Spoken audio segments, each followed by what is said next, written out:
ब्रादरान मिल्लत इस्लामिया अस्सलामु अलैकुम व रहमतुल्लाहि व बरकातुहू। अल-यौम अकमलतु लकुम दीनकुम व अतममतु अलैकुम निअमती व रज़ीतु लकुमुल इस्लाम दीना।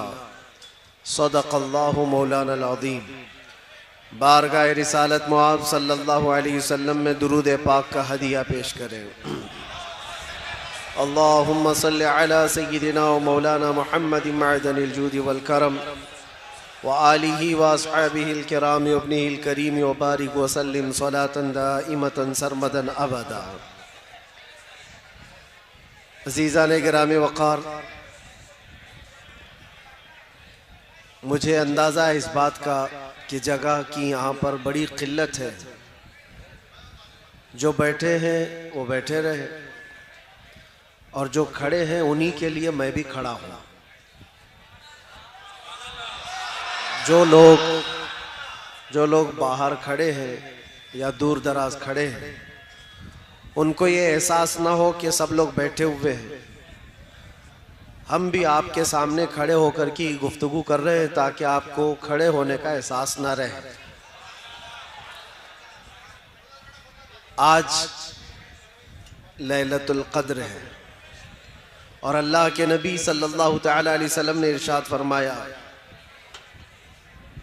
रमज़ान में जिसने ईमान के साथ क़याम किया, मन क़ामा, क़ामा का मतलब होता है खड़ा होना, जो रमज़ान की रातों को खड़े होकर के गुजारा है, अल्लाह ताला फरमाता है, रसूल करीम सल्लल्लाहु अलैहि वसल्लम फरमाते हैं, गुफ़िर लहू मा तक़द्दम मिन ज़म्बिही व मा तअख़्ख़र, औ कमा क़ाल, उसने अब तक जो कुछ भी किया है वो सब गुनाह उसके माफ़ कर दिए जाएंगे। रमज़ान में खड़े होने वाले का बड़ा शरफ है, उसकी बड़ी सआदत है। तो आज की रात जिनको खड़े होने का मौका मिला है वो खड़े रहे। जो बैठे हुए हैं वो बहुत पहले से बैठे हुए हैं। अल्लाह करीम आज की रात की बरकतें और इसकी सआदतें हम सबको अता फरमाए। इबादत की रात है, अल्लाह करीम की बारगाह में मग़फ़िरत तलब करने की रात है, अपने गुनाहों से तौबा करने की रात है, गिड़गिड़ा कर बख्शिश का सवाल करने की रात है। लिहाजा महफिल हम जल्द ख़त्म करेंगे। बयान मैं बहुत लंबा चौड़ा आपके सामने नहीं रखना चाहता, इसलिए कि मुझे पता है हमारे दो जुमले भी बहुत भारी पड़ जाते हैं। पूरी तकरीर के लिए सहन करने की अभी ताकत लोगों के अंदर मौजूद नहीं है, और ख़ास तौर पर हम ऐसे दौर में जी रहे हैं जहाँ क्रिटिसाइज भी किसी का नहीं किया जा सकता।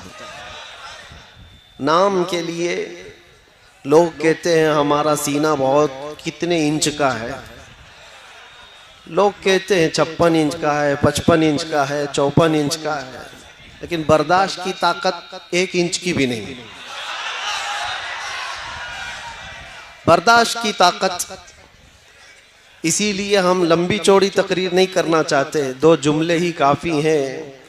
शायर ने बहुत अच्छे अंदाज में कहा है, तूफ़ान नूह लाने से ए चश्म क्या फ़ायदा, 2 बूंद ही बहुत हैं अगर तुझे असर करे। 2 बूंद ही बहुत हैं अगर तुझे असर करे।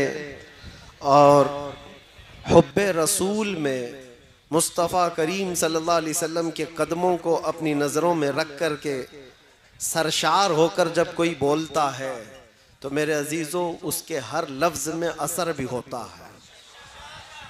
और वो जुमले सिर्फ तकरीर के महफिल के दरमियान नहीं रहते, रब तबारक व तआला पूरी कायनात में उसको फैलाता है।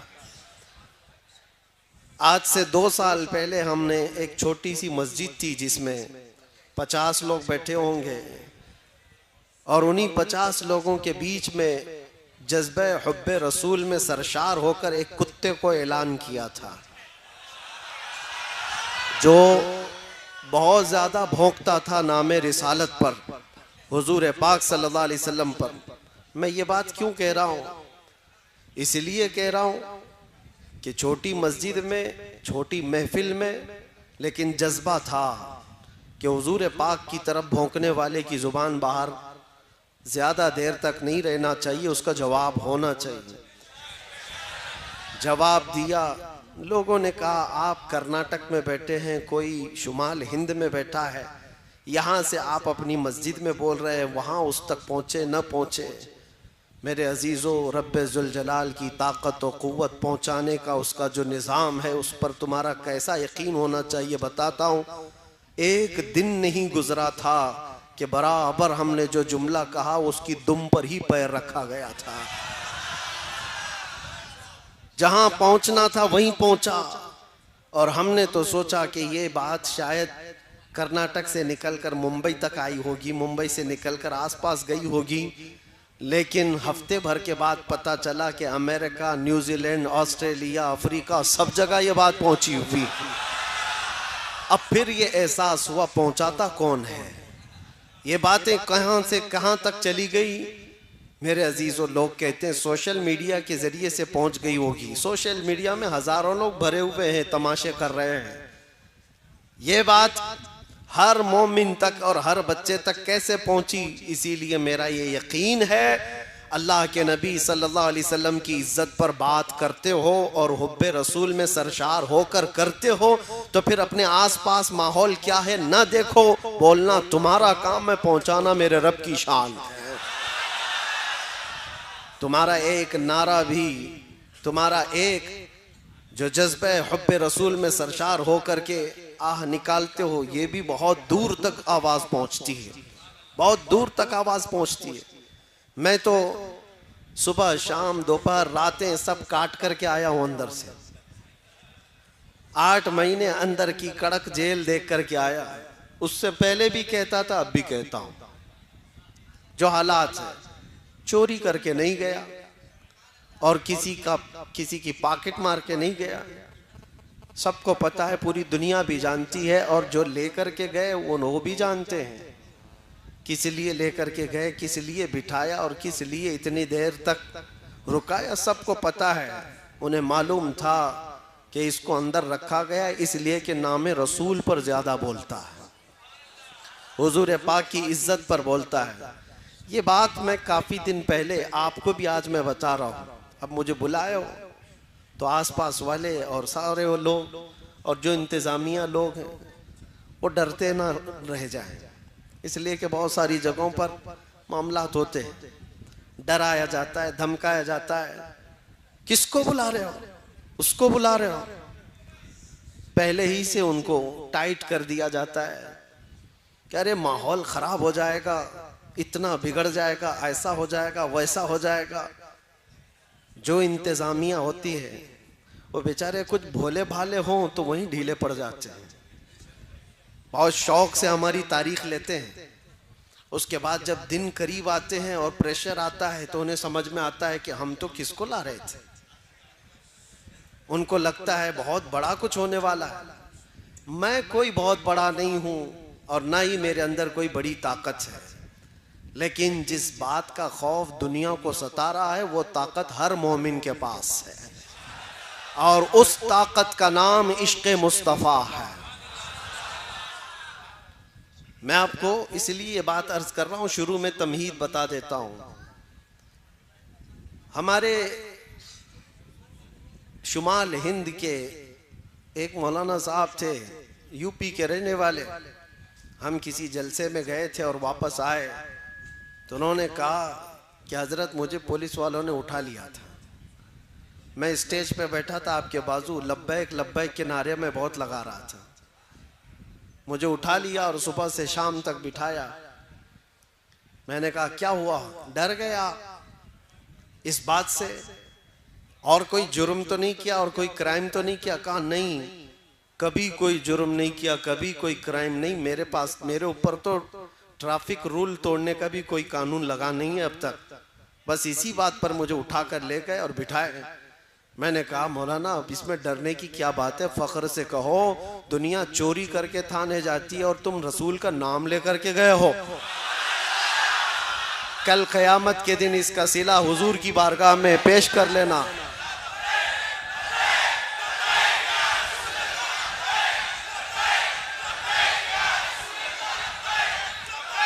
तवज्जो तवज्जो। ये जिस तरह के माहौल में हम जी रहे हैं मेरे अजीजों, एक बात याद रखो, कुरान पाक में अल्लाह ने फरमाया इन्नल्लज़ीना क़ालू रब्बुनल्लाहु सुम्मा इस्तक़ामू, बेशक वो लोग जिन्होंने ये कहा हमारा रब अल्लाह है, फिर सुम्मा इस्तक़ामू, उस पर जमे रह गए, डटे रह गए। रब ताला फरमाता है ततनज़्ज़लु अलैहिमुल मलाइका, उन पर अल्लाह के फरिश्ते उतारे जाते हैं, उन पर अल्लाह के फरिश्ते उतारे जाते हैं। अल्लाह तखाफू वला तहज़नू, वो फरिश्ते तुम्हें ये कहते रहते हैं अब डरना मत, गम मत करना। तुमने ये कहा है ना हमारा रब, कहते हो कि नहीं कहते हो? डर कर कहते हो, दब कर कहते हो, छुप कर कहते हो? अल्लाह तुम्हारा रब है, इसमें न डरने की जरूरत, न दबने की जरूरत, न छुपने की जरूरत। जब जब कहना है अल्लाह अकबर बुलंद आवाज से खुले आम सरे आम कहा जाएगा। क्यों?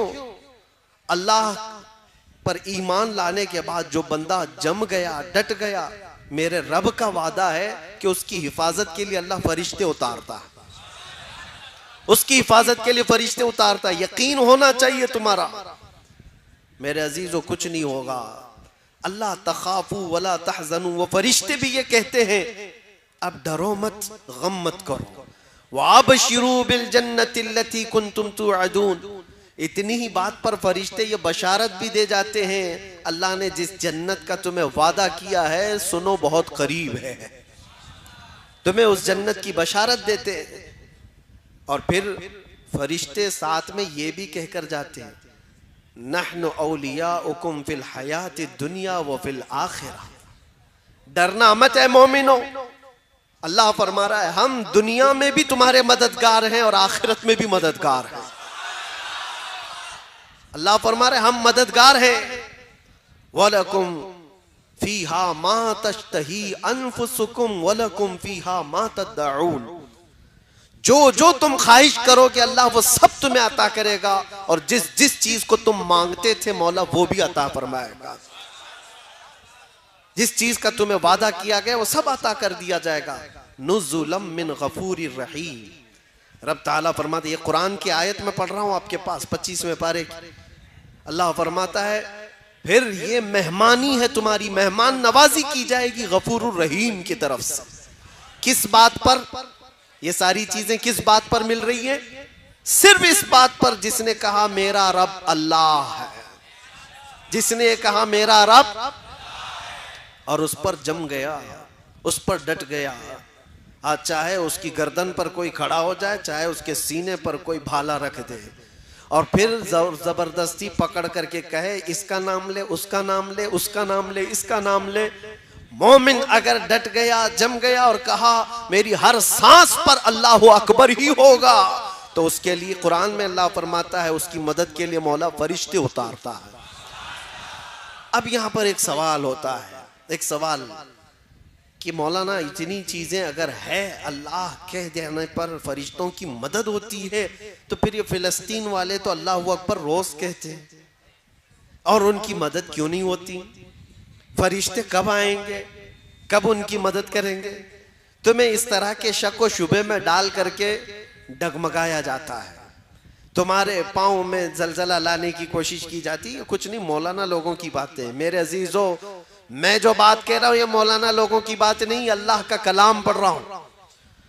जमीन टल सकती है, जमाना टल सकता है, मगर मेरे रब का फरमान गलत नहीं हो सकता, एक शुबा भी नहीं। कुरान शुरू ही होता है कहां से पता है? अलिफ लाम मीम ज़ालिकल किताबु ला रैब फी। सूरह फातिहा के बाद सूरह बकरा जो है उसकी शुरू की आयत है। अल्लाह फरमाता है ये वो अजमत वाली किताब है, ला रैब फी, उसमें शक की गुंजाइश भी नहीं, शक भी नहीं कर सकते होगा कि नहीं होगा, होगा कि नहीं होगा, ना होगा तो होगा। और अल्लाह फरमा रहा है तुम्हारी मदद के लिए फरिश्ते उतारे जाएं। अब ये जो सवाल है उसको मैं बताता हूं, इन हालात में उन मजलूमों की मदद क्यों नहीं हो रही है? उनके लिए क्यों फरिश्ते नहीं उतरते?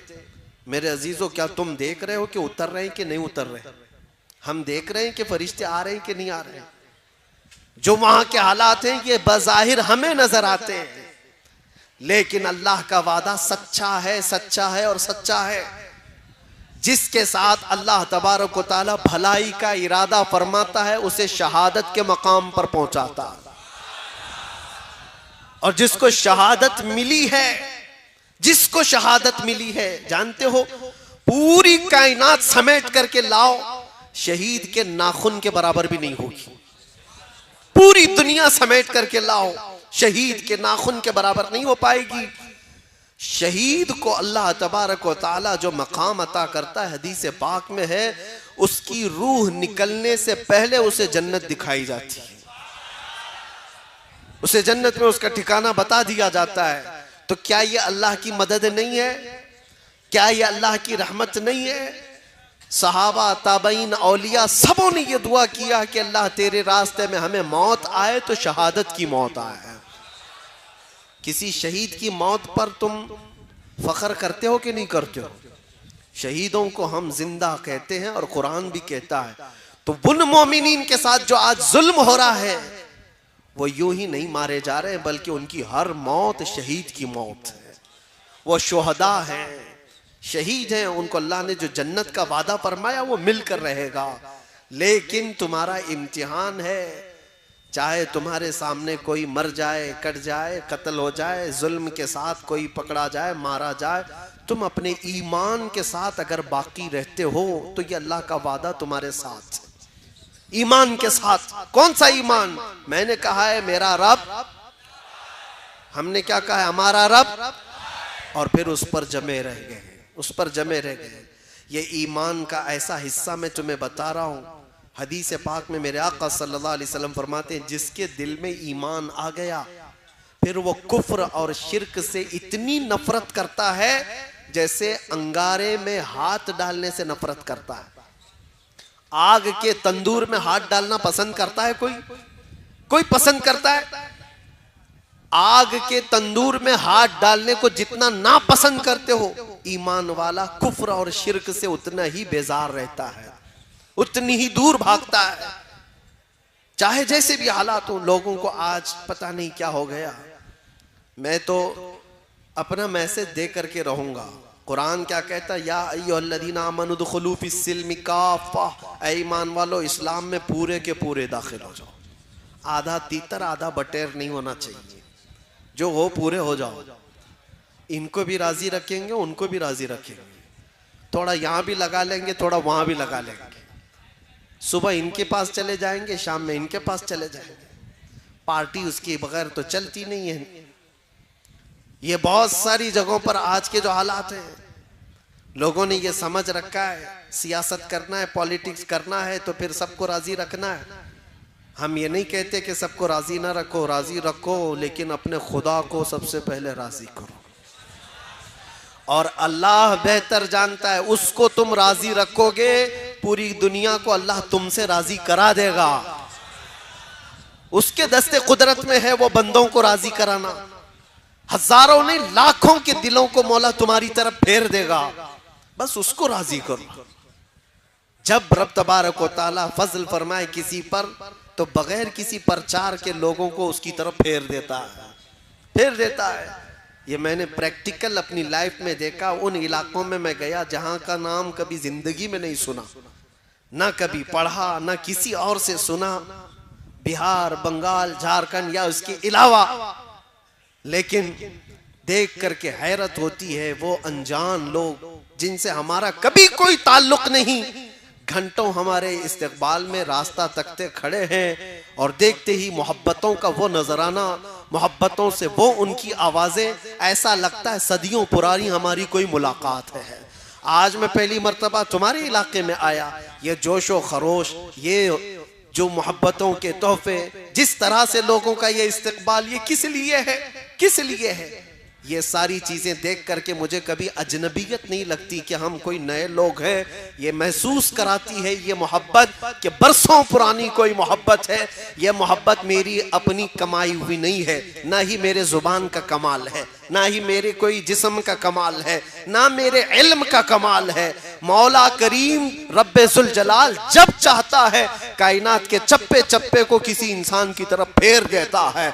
मैं बात कर रहा हूं ताजदारे मदीना की, और मौला ने सारे लोगों के जहन और दिमाग को हमारी तरफ फेर दिया है।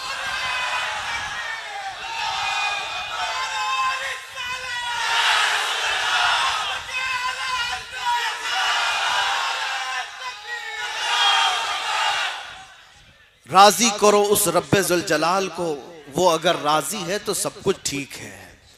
अगर वो उसी को नाराज किया और फिर दुनिया को राजी करते करते थक गए, क्या मिला, क्या हासिल क्या है? जिन लोगों के पीछे हम अपनी रातें बर्बाद करते हैं, नौजवानों, जिन दोस्तों को राजी करने के लिए तुमने माल भी बर्बाद किया, वक्त भी बर्बाद किया, फिर भी वो राजी नहीं हुए तुमसे।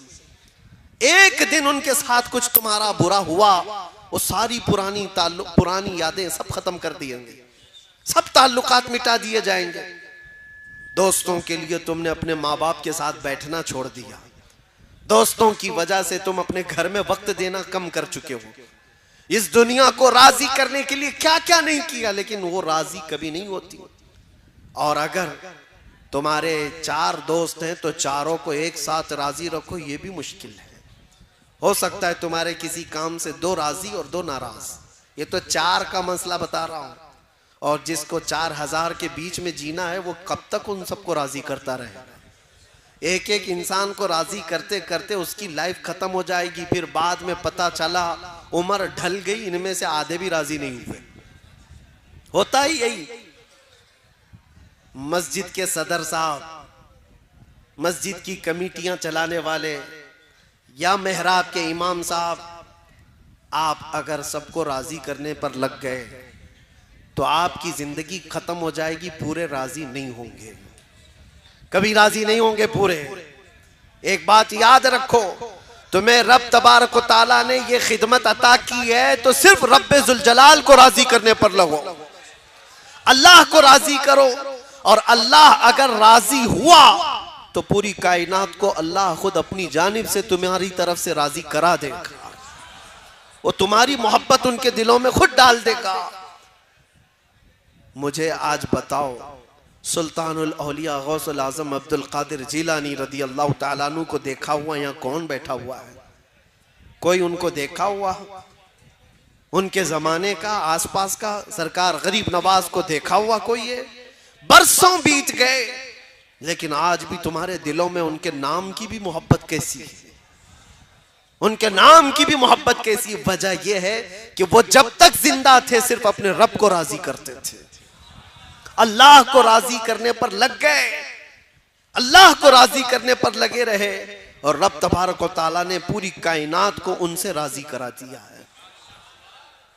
पूरी दुनिया में लोगों के दिलों में अल्लाह ने उनकी मोहब्बत डाली है। एक बात बताता हूं, अल्लाह तबारक व तआला को बंदा राजी करने पर जब लग जाता है, उसका बहुत कुछ लुट गया हो तो भी उसे, जैसे बज़ाहिर कुछ चीजें नुकसान में आ गई, होता है। मैं रब को राजी करने के लिए निकला, मेरा वो छूट गया, ये छूट गया। ये शैतान तुम्हारे दिलों के अंदर ये एहसास डालेगा, तू नमाज के लिए जा रहा है, अल्लाह को राजी करने के लिए दुकान कैसे चलेगी? पूरा फुल बिजनेस टाइम है ये नमाज का, इस वक्त ग्राहक को छोड़ के कैसे जाएगा? तुम्हारे दिल में ये बात आई, इतनी देर का तो धंधा नुकसान हो जाएगा, खराब हो जाएगा, यहाँ छोड़ करके जाऊंगा अल्लाह को राजी करने के लिए, ये सब तो चले जाएंगे, दूसरे दुकान से खरीदारी कर लेंगे। लेकिन तुम्हें पता नहीं मेरे अजीजों, तुम्हें पता नहीं, वो थोड़ी देर के लिए तुम उनको राजी करने के लिए अल्लाह से दूर चले गए, फिर वो वक्त खराब तुम्हारे ऊपर इतना आएगा कि घंटों फिर पेशानी रगड़ रगड़ करके मांगते रह जाओगे, फिर मांगने के लिए आओगे। इसीलिए एक बात याद रखो, मैं बता रहा हूं, बुजुर्गों ने यह भी फरमाया कि जो बंदा अपनी दुकान, अपने कारोबार, ये सारी चीजों से छोड़कर भाग कर आता था अल्लाह की बारगाह में, तो उसके कारोबार को चलने न चलने की कोई टेंशन नहीं है। फरमाया गया कि अल्लाह ताला के फरिश्ते ग्राहक बन करके उसकी दुकान पर आते। किसी न किसी तरह से उसका काम चलता रहे। अल्लाह तबारक व तआला का निजाम है ये। मन काना लिल्लाहि काना अल्लाहु लहु, जो अल्लाह का हो जाता है अल्लाह उसका होता है। फिर मैं उसी बात पर आता हूं, अल्लाह हमारा रब क्या है? इस पर जमे हो, डटे हो, सुनो। कुछ कुर्बानियां देनी पड़ सकती हैं, कुछ कुर्बानियां देनी पड़ सकती हैं। जरूरी नहीं कि हर एक की जिंदगी से कुर्बानी ली जाएगी। वो रब ताला जिससे चाहे अपने नाम पर कुर्बानी ले, जिससे चाहे। तो क्या इस बात से डर कर भागते हो कि अल्लाह ताला की बारगाह में कुर्बानी देने से भागना चाहिए मुझे? सुनो, एक पुराने जमाने की हिकायत है, मैं सुना देता हूं। सुना है कि मूसा अलैहिस्सलाम के पास एक खातून आई, उसके बच्चे नहीं थे, औलाद नहीं थी। उसने आकर के कहा कि आप दुआ कर दे, अल्लाह मेरे हिस्से में बेटा दे दे, बेटी दे दे, कुछ तो औलाद मिले। आपने देखा और कहा तेरी तकदीर में औलाद लिखी नहीं गई, लौहे महफूज में तकदीर में तेरे औलाद नहीं है। वो खातून वहां से मायूस लौटी, रोती गिड़गिड़ाती हुई जा रही थी। बीच रास्ते से गुजरते हुए उसका एक दुर्वेश के पास से गुजर हुआ। एक फकीर अल्लाह की याद में एक दरख्त के नीचे बैठा रहता था। तवज्जो, उसने देखा और पूछा खातून क्यों रो रही है? उस औरत ने कहा ऐसा ऐसा है, मैं बरसों से बे औलाद हूं, औलाद मांगने गई तो मुझे बताया गया कि मेरी किस्मत में औलाद नहीं है। उस दुर्वेश ने कहा घबरा मत, ना उम्मीद ना हो, मायूस ना हो। रब तबारक व तआला चाहे तो उसका लिखा हुआ है, वो फिर लिख करके अता भी फरमाते। जा अपने घर सजदा कर, मैं दुआ करता हूं। वो औरत गई, रोज सजदा करती थी, दुआ करती थी, और ये दुर्वेश इधर उस खातून के लिए दुआ करता था। फकीर चंद ही दिनों के बाद उस औरत के घर में हमल के आसार, और चंद दिनों के बाद एक खूबसूरत बेटा पैदा हुआ। खातून को बेटा मिल गया, वो खुशहाल। थोड़े दिन उसकी तरबियत करती है, चंद दिनों के बाद दूसरा बेटा भी हुआ, फिर चंद सालों के बाद तीसरा बेटा भी हुआ, चौथा भी हुआ, पांचवा भी हुआ, छठा भी हुआ, सातवां भी हुआ। 7 बेटे हुए।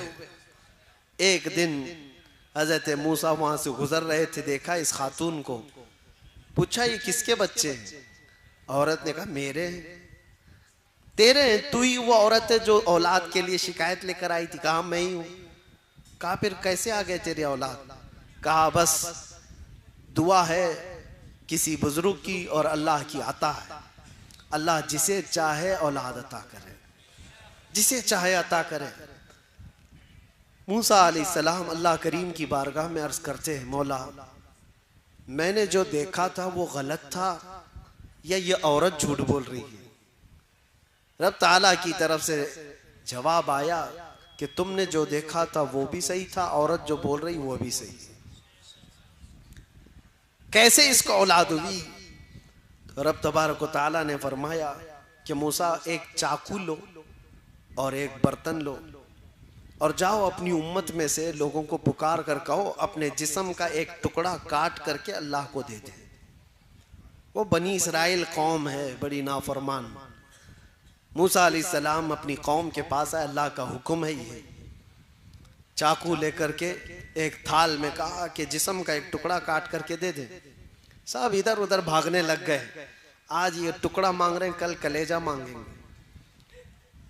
जिस्म काट करके देने वाले जिगरे बहुत कम लोगों के होते हैं, कौन करेगा? शाम हो रही थी, आपका गुजर उसी दुर्वेश के पास से हो रहा था। उस दुर्वेश के कानों में आवाज पड़ी तो वो खड़ा हो गया, कहा ए अल्लाह के नबी, क्या रब ताला ने जिस्म का हिस्सा पूछा है, टुकड़ा पूछा है? कहा हाँ। कहा ये बर्तन दीजिए, और चाकू भी ले लिया। और उसके बाद जल्दी से खड़े होकर इधर से काटा, इधर से काटा, इधर से काटा, जिस्म के जगह जगह से पूरी तेज चाकू से काटते काटते छलनी कर दिया। टुकड़े निकालता गया, पूरा लहू लहान हो गया।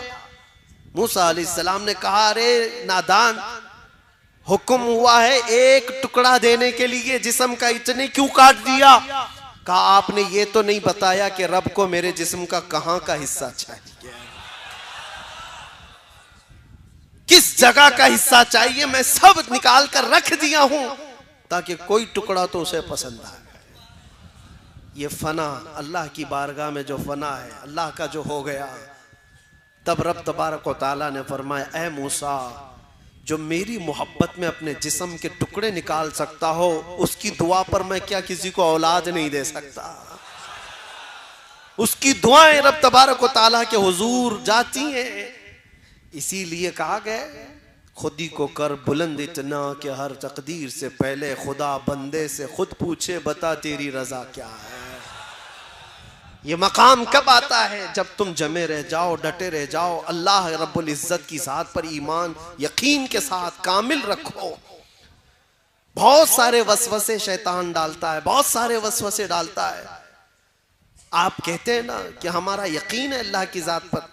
हजरत राबिया बसरिया रदी अल्लाह तआला अन्हु के पास एक बुजुर्ग आए, उनसे कहा कि माँ दुआ करो हमारे लिए।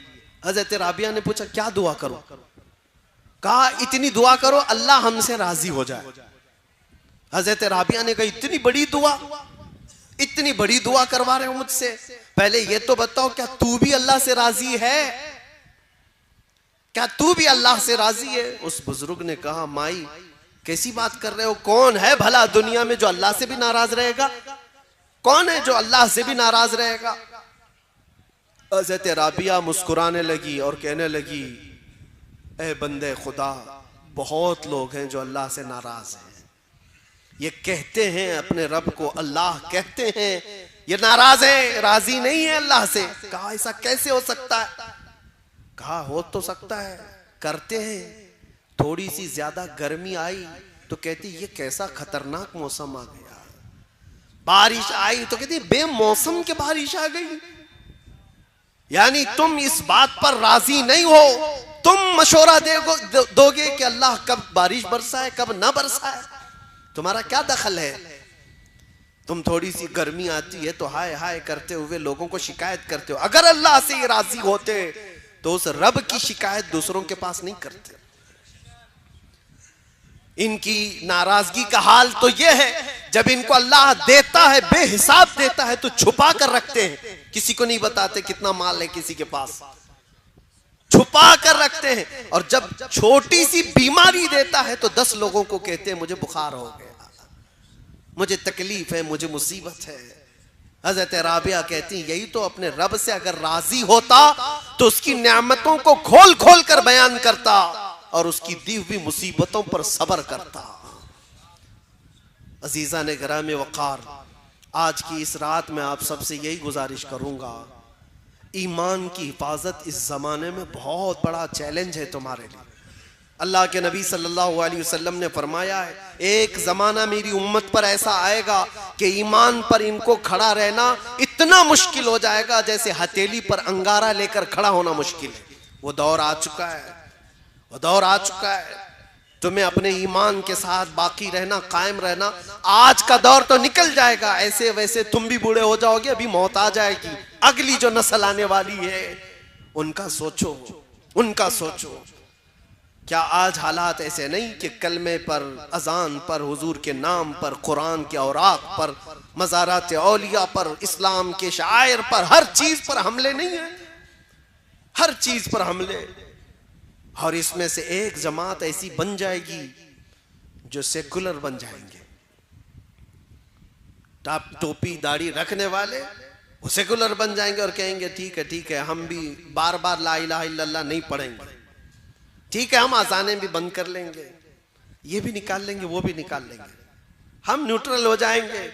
वो एक जमात ऐसी बन जाएगी, अल्लाह उस शरीर जमात से हमारी हिफाजत फरमाए।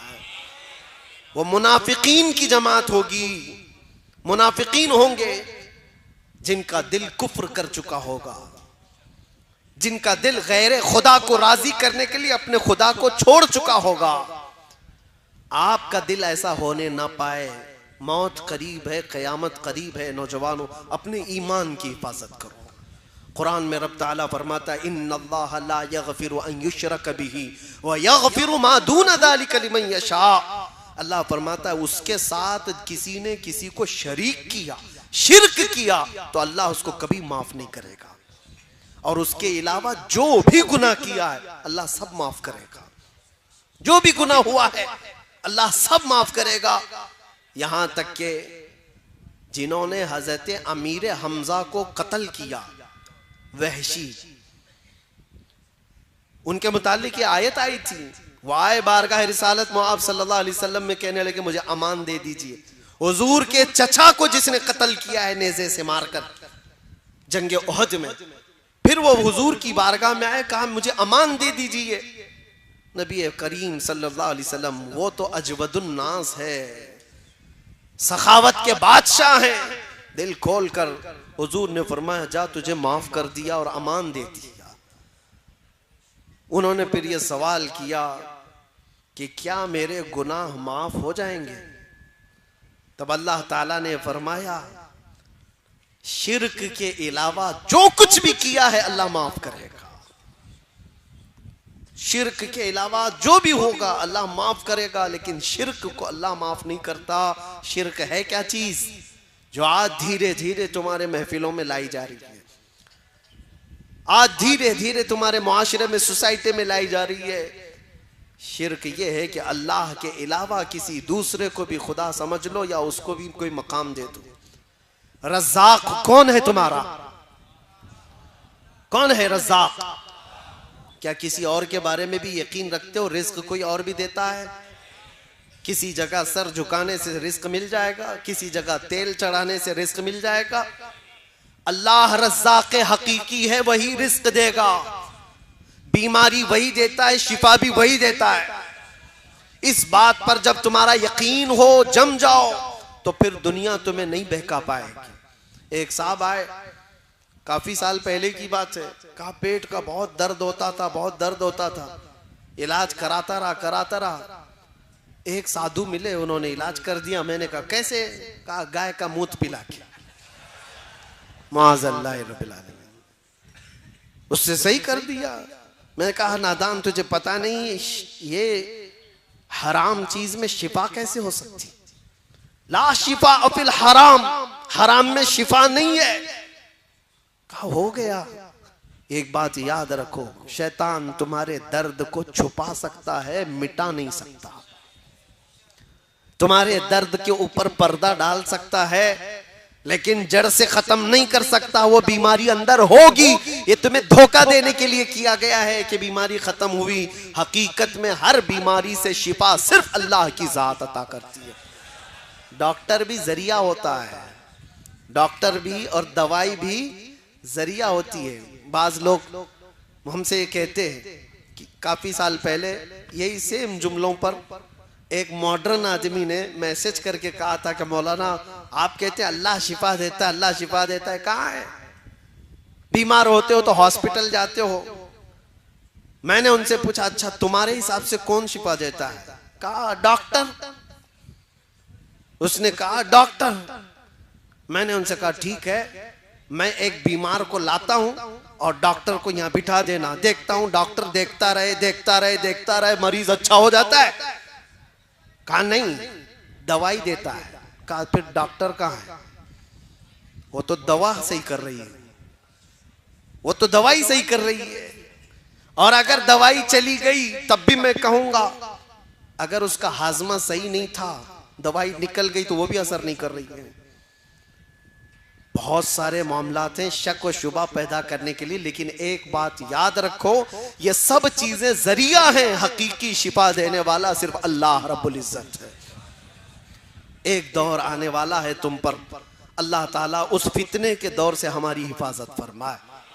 आज तो छोटे मोटे दज्जाल आए हुए हैं, सिर्फ चिट्ठी निकाल के बताते हैं तो लोग चमत्कार समझते हैं। हाँ? समझते हैं कि ये चमत्कारी बाबा है, क्या क्या दिखाते हैं। अरे दूर से आया है अभी, और वो क्या मन में लेकर के आया है, बाबा पहले से लिखा हुआ है, बता रहा है कि हम तुम्हारा ये सब चीजें बता देते हैं, और इसको सोच रहे चमत्कारी है। कैसे भांप लेता है, माइंड रीडिंग कैसे हो जाती है, कैसे पहले से पता चलता है। मियां सुनो, ये छोटा दज्जाल है। हुजूर पाक सल्लल्लाहु अलैहि वसल्लम ने फरमाया बड़ा भी आने वाला है, कानिया दज्जाल, एक आंख वाला। अरे वो तो बारिश भी बरसा के दिखाएगा, वो तो जमीन से पौधे भी निकाल के दिखाएगा, वो तो मरे हुए आदमी को जिंदा करके भी दिखाएगा। वो दज्जाल आएगा, लेकिन वो भी खुदा नहीं हो सकता, वो भी खुदा नहीं, वो आजमाइश है। और उस वक्त भी मेरे आका ने फरमाया तुम ईमान पर जमे रहना, चाहे वो जितने भी करिश्मे करके दिखाए, तब भी ये कहना हमारा रब, हमारा रब। बस इस पर जमे रहो, इस पर डटे रहो। अल्लाह की मदद आने वाली, अल्लाह की मदद आने वाली, क्योंकि अल्लाह का वादा है ततनज़्ज़लु अलैहिमुल मलाइका, अल्लाह उन पर फरिश्ते भेजता है जो ये कहते हैं अल्लाह हमारा रब है, और उस पर जमे रह जाते हैं, डटे रह जाते हैं। एक सहाबी रसूल हुजूर पाक सल्लल्लाहु अलैहि वसल्लम के हज़रत ज़ैद बिन दसना, कुफ़ार और मुशरिकीन की भीड़ ने उनको कैद कर लिया था, कई दिनों तक कैद करके फिर उनको मार दिया। उनको कैद की हालत में ही मारा गया था। तो जानते हो उनकी लाश के साथ बेहुरमती न होने पाए। रब तबारक व तआला का निज़ाम देखो, हदीस पाक में मिलता है कि शहद की मक्खियों का एक बहुत बड़ा छत्ता उनकी लाश के पास आ गया, और 40 से 45 कुफ़ार और मुशरिकीन वो लाश की देख रेख करने के लिए, निगरानी करने के लिए बैठे हुए थे कि कोई मदीने वाला उठाकर न ले जाए। लेकिन एक मक्खी ने भी उनको बैठने नहीं दिया, एक भी करीब नहीं आ सका। मक्खियां भिनभिनाती थी। शहद की मक्खी क्या समझते हो, खाली मीठा नहीं होता। हाँ, जब मारती है तो उससे ज्यादा जहर भी किसी में नहीं होता। इसीलिए आला हजरत फाजिल बरेलवी रदी अल्लाह ताला अन्हु आशिक रसूल हैं। हुजूर के आशिकों की जुबान के लिए उन्होंने खुद कहा है हमारी जुबान वही है कि हम हुजूर की मोहब्बत में बोलें तो शहद जैसी मिठास, और गुस्ताखों के खिलाफ बोलें तो शहद की मक्खी का डंक लगता है। एक ही है, दोनों चीजें उसके अंदर है। तो उस सहाबी की हिफाजत शहद की मक्खियों ने किया था, उनकी लाश को कोई छू नहीं सका था। अल्लाह की जात पर यकीन रख करके जो दुनिया से गए। और एक सहाबी हैं, उनको 2 सहाबा लेकर के निकले थे, उनकी भी लाश को कुफार और मुशरिकीन ने मार दिया था।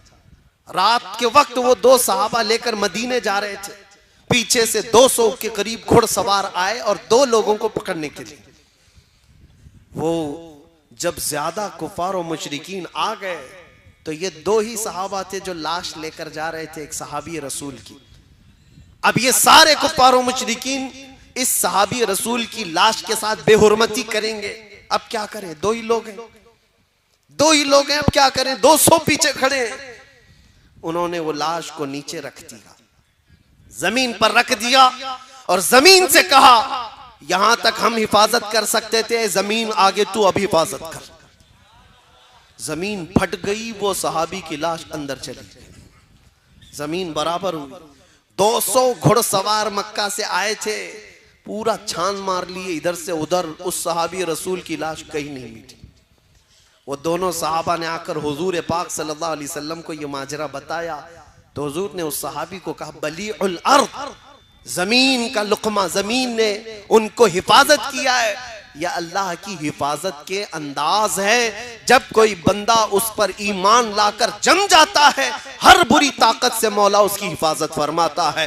क्या तुम्हें तारीख मालूम नहीं, जब फिरौन सर उठा करके अना रब्बुकुमुल आला कह रहा था, मैं तुम्हारा बड़ा रब हूँ। ये अभी जो है ये बहुत छोटे हैं, बड़े बड़े भी आकर के गए हैं। उन्होंने कहा था मैं तुम्हारा खुदा हूँ, मैं तुम्हारा खुदा हूँ। 12,000 बच्चों का कत्ल किया था। किस बात पर जानते हो? फिरौन ने ख्वाब देखा था, ख्वाब देखा था कि एक तारा आसमान से टूट कर गिरा है उसकी गोद में, और उसके महल में आग लग गई। सुबह उठकर सारे काहिनों को, ज्योतिषों को बुलाया और पूछा कि इस ख्वाब का क्या हो सकता है, इसकी ताबीर क्या हो सकती है। काहिनों ने बताया बनी इसराइल में एक बच्चा पैदा हो सकता है जो तेरी सल्तनत को हिलाक कर देगा। ये इस ख्वाब की ताबीर हो सकती है। जैसे ही बादशाह को यह बताया गया कि एक बच्चा कोई ऐसा पैदा होने वाला है जो इसकी सल्तनत को हिलाएगा, टेंशन में आ गया और उसने ऑर्डर दे दिया, बनी इसराइल पूरे खानदान में जो भी लड़का पैदा होगा उसको कत्ल कर दो, जिंदा ही ना रखो। 1 साल के अंदर उसने 12,000 बच्चों को कत्ल किया। किस लिए?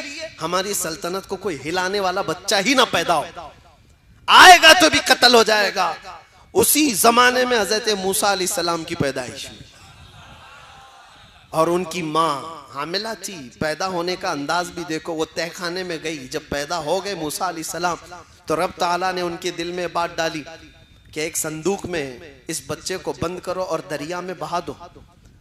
माँ कोई अपने बच्चे को दरिया में बहाएगी, लेकिन रब ताला जिसके साथ है उसका दिल भी मजबूत होता है।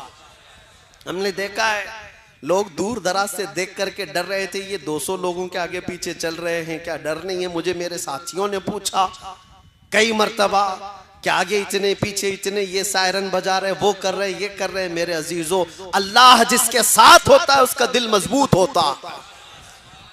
मूसा अलैहिस्सलाम की माँ को अल्लाह ताला ने मजबूत फरमाया और उसके बाद उन्होंने एक संदूक में अपने बच्चे को रखा और दरिया में बहा दिया। उनकी बड़ी बेटी थी, कहा देखना कहाँ जाता है संदूक।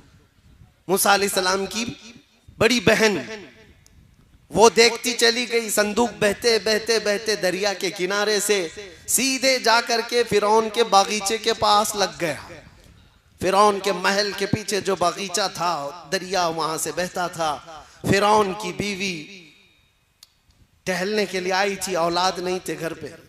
देखा एक संदूक उसके बागीचे के करीब लगा हुआ है, खूबसूरत बच्चा है। बीवी ने कहा, फिरौन की बीवी, उठा लाओ बच्चे को, उठा लाओ, हसीन इतना गुलाब जैसा लगता है। कनीजाओं ने उठा लाया, बड़ा प्यार आया उस औरत को। कहा मैं अपने शोहर के पास ले जाती हूँ। लेकर आई और सीधे फिरौन के पास और कहा हमारी तो औलाद नहीं है, एक बच्चा बहते हुए आया है, क्यों ना हम इसको अपना बेटा बना लें। फिरौन ने कहा बेगम तुम्हारी बात है तो बेटा बना लेते हैं, बेटा बना लेते हैं। मूसा अलैहिस्सलाम की परवरिश कहीं और नहीं हो रही है, फिरौन के घर में हो रही है। फिरौन ने कहा मैंने बेटा बना लिया है, मेरी बीवी की पसंद है। लेकिन देखो अजीब निजाम है, कभी कुरान पढ़ो तो समझ में आए। मूसा अलैहिस्सलाम की जो बड़ी बहन है वो पूरा मामला देख रही थी, बता नहीं सकते थे। फिरौन ने पहले कहा कहीं बनी इसराइल का तो नहीं है जिनको हम मार रहे हैं। बीवी ने कहा नहीं, ये दूर से बह के आया है, बनी इसराइल का नहीं लगता, पाल लेते हैं। पाल लिया, लेकिन अब दूध पिलाने की बात थी, इस बच्चे की परवरिश कैसे की जाए। बादशाह ऐलान करता है जितनी दाया है दूध पिलाने वाली सब आए। फिरौन के घर में एक बच्चे की शाही परवरिश हो रही है। दाया बहुत सारी आई, सबों ने अपना दूध पिलाने की कोशिश की। मूसा अलैहिस्सलाम किसी का दूध ही नहीं पीते थे। पूरा दिन गुजर गया, उनकी बहन वहां खड़ी थी। उसने कहा मैं एक दाया जानती हूं जिसका दूध सब बच्चे पीते हैं। फिरौन ने कहा जा उसको ले आ जा, जो मुआवजा चाहिए जो उजरत चाहिए सब दे दूंगा। मूसा अलैहिस्सलाम की बहन वहां जो खड़ी थी वो गई सीधे अपनी मां को ले आई, अपनी मां को ले आई और कहा कि ये दाया ऐसी है कि इसके दूध को सब बच्चे पी लेते हैं। मूसा अलैहिस्सलाम की मां ने मूसा अलैहिस्सलाम को उठाया, दूध पिलाने लगी तो मूसा अलैहिस्सलाम पीना शुरू फरमाते।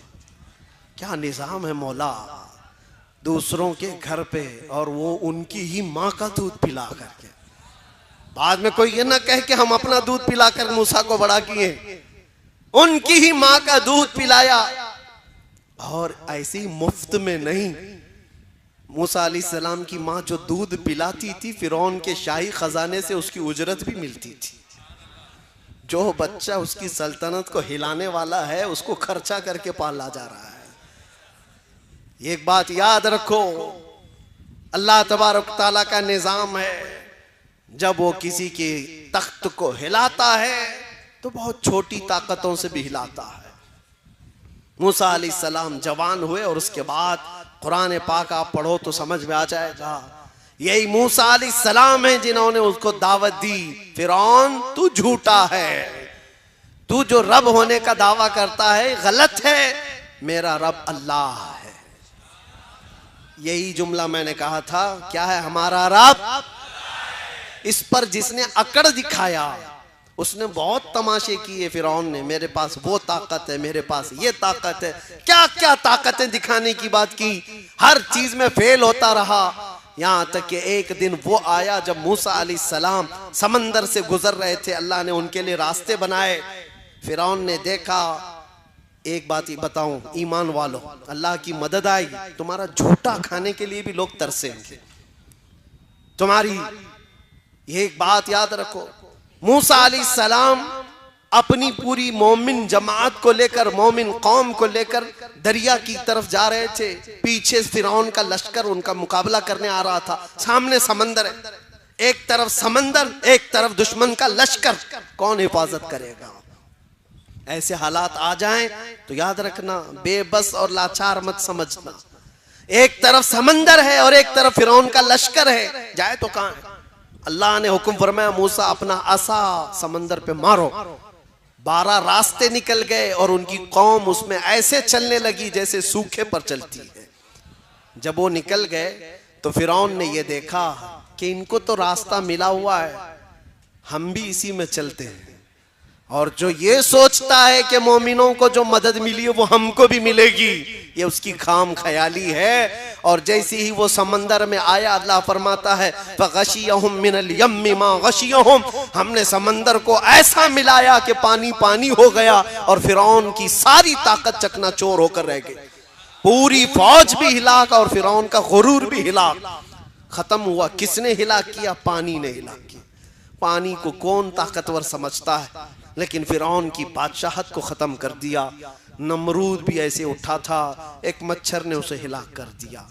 ऐसे कई बड़े बड़े आए। अबरहा बादशाह आया था काबा ढाने के लिए, काबा ढाने के लिए हाथियों की फौज लेकर के आया था। ये यहाँ एक जो चुड्डा बैठ करके भौंकता है कुत्ता, कि मक्केश्वर को भी फतह करना है। मक्केश्वर ख्वाब में भी देखा है कभी? मक्का ख्वाब में भी देखा है? मक्केश्वर को भी फतह करना है, उसको भी हासिल करना है। पता नहीं कौन कौन से बड़बांग बोली, बड़ी बड़ी बातें। इनको तारीख पढ़ाओ, अबराहा की फतह करना है, जाओ हाथी घोड़े लेकर के जाओ। और देखो कुरान में आज भी आयतें पुकार कर कह रही हैं, अलम तरा कैफ फअल रब्बुका बि अस्हाबिल फील अलम यजअल कैदहुम फी तज़लील व अरसल अलैहिम तयरन अबाबील तरमीहिम बिहिजारतिन मिन सिज्जील फजअलहुम कअस्फिन मअकूल। ये पूरा वाक़या अल्लाह ने इसमें बयान फरमाया। ऐ रसूल, क्या आपने हाथी वालों को नहीं देखा? जो अबरहा बादशाह हाथियों की फौज लेकर आया था काबा ढाने के लिए। अल्लाह फरमा रहा है क्या हुआ उनके साथ? हाथियों को लेकर के आया था काबे को खत्म करने के लिए। अल्लाह ने अबाबील चिड़ियों की फौज भेजी थी।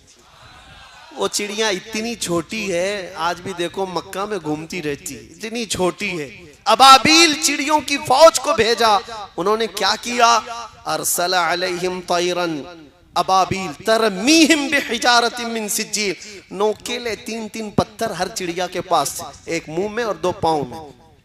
वो चिड़िया ऊपर से सिर्फ कंकरियां गिराती थी, जिस हाथी के पेट पर वो कंकरी लगती आग लग जाती थी, आग लग जाती थी। और जिस फौजी के सर पर वो कंकरी पड़ती उसका भेजा निकल आता था। छोटी सी कंकरी, छोटी सी चिड़िया, लेकिन मार जब रब्बुल आलमीन की हो तो उसको सहन कोई नहीं कर सकता। उसके बर्दाश्त की ताकत किसी के अंदर नहीं है। आओ मक्के शोर फतह करने वालों, अबरहा की तारीख नहीं पढ़ा? जैसे बड़े बड़े ताकतवर ईमान के खिलाफ खड़े हुए, अल्लाह तबारक व तआला ने मदद फरमाई कि नहीं फरमाई? जंगे बद्र में 5000 फरिश्तों को अल्लाह ने उतारा। और नबी करीम सल्लल्लाहु अलैहि वसल्लम की इस उम्मत को क़यामत तक मौला हिफाजत फरमाएगा। तुम्हें और हमें ईमान इस्लाम के टेंशन की जरूरत नहीं है। इस्लाम अल्लाह का दीन है, वो चलाएगा, सुबह क़यामत तक चलाएगा। कुरान का कोई एक हर्फ का भी बाल बेका नहीं कर सकता। फिक्र करो तो हमारे और आपके ईमान की करो। इस्लाम का कुछ नहीं होना है। कीड़ों के बैठ करके फैसला करने से बारिश थोड़ी ना आती है। कहीं बैठ करके कोई मीटिंग कर ले तो हो जाएगा।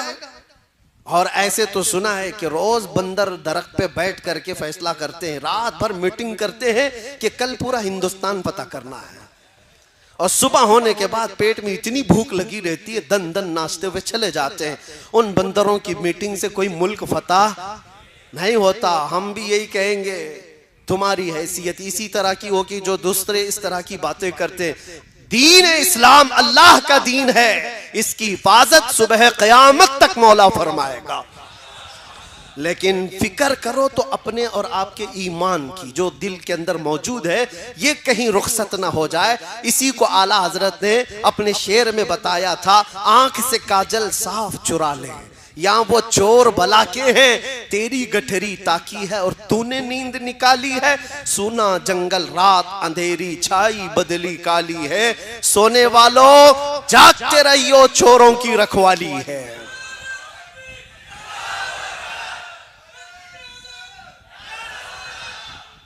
आप इस बात को याद रखो, चोरों की रखवाली है। तुम्हारे आंख से काजल चुरा लिया जाएगा।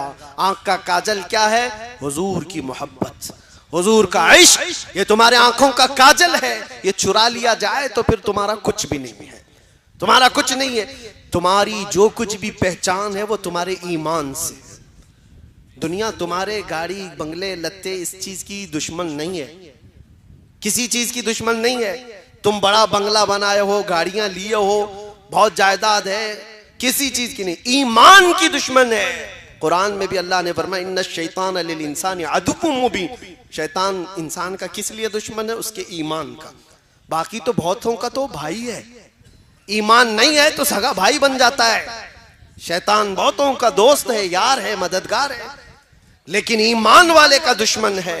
इसलिए आप सबकी ये जिम्मेदारी है कि अपने ईमान को बचाओ, अपनी औलाद की तरबियत सही माहौल में सही ढंग में करो।